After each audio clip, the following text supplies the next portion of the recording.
Get Out. And oh man, I mean, boom, boom, boom. Everybody seems to fucking love this movie. I know I always kinda hate that. I mean, don't get me wrong, I'm super happy for everyone involved that this movie is such a success. It's just, whenever this happens before I get a chance to see this movie, I can't help but to go into this movie with, like at least some pretty high expectations. I know we should do that, but, that's life. So, recently, the other day, I had the chance to see it in the theaters, and, let's take a look. Get Out. It's directed by first-time feature film director Jordan Peele, most likely best known for co-creating and starring in the sketch comedy show Key and Peele, which I've never really seen myself, so, I can't really comment on that. In the movie, we follow this guy, Chris, who I always see as Tea Leaf from the British black comedy show Psychoville. Love that show. And his girlfriend, Rose, who's taking him to meet her parents for the first time at their fancy estate. But, if you haven't noticed already, Chris is black and Rose is white. So he's like, oh no, are they gonna approve? But Rose assures him that her parents are very liberal, which they really seem to be. And then when there's a somewhat unexpected get-together with all the parents' fancy white friends, it seems like they are all very liberal, seemingly trying way too hard to be kind and normal towards Chris.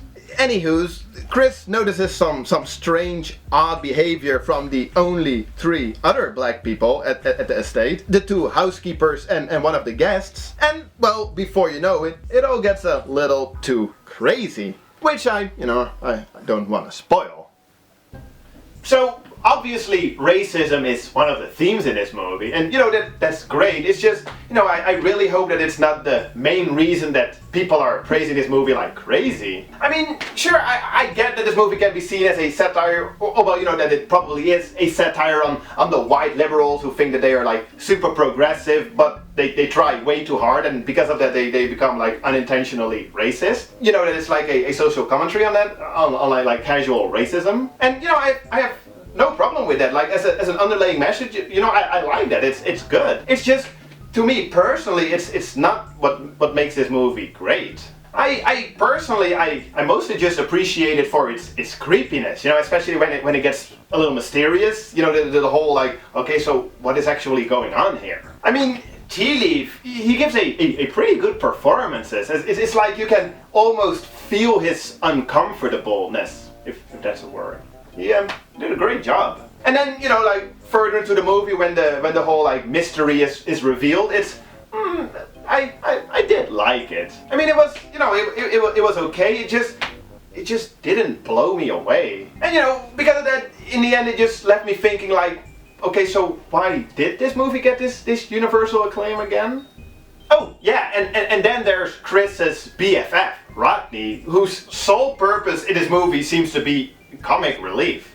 Seriously, I mean, the contrast between the scenes with Rodney and, well, literally any other scene in this movie, it's like, oh man. And generally speaking, I'm not the biggest fan of characters or like elements in a movie whose sole purpose is just comic relief, but the Rodney character, he was pretty funny. It's just, oh man, like if they would have left that character out or like his scenes, it would have been a very straight like horror thriller movie. But by adding him in, it's just, it kind of makes me think like, so what were they going for exactly? Then again, whatever it is, fortunately it worked out pretty well. Besides that, I honestly don't really know what else I can tell you guys about this one. I mean, it was entertaining. I liked it. I'm happy for everybody involved that it has become such a huge success. But in all honesty, there are other recent horror-ish movies that I would rather rewatch than this one. For example, like Raw that we talked about the other day, but also some other recent movies that I'll be talking about later one of these days. But still, if you haven't seen it yet, obviously it's worth checking out. It's just, like if you do decide to check it out, just go in neutral, like forget about the hype, and you'll actually end up liking it quite a bit perhaps. So guys, you tell me, did I miss this movie's geniusness? if that's a word. Or do you kind of agree with me, or did you just not care for this movie at all? Let me know in the comments. I'll be sure to go through them. Cheers! Oh, that's it for today. See you guys next time.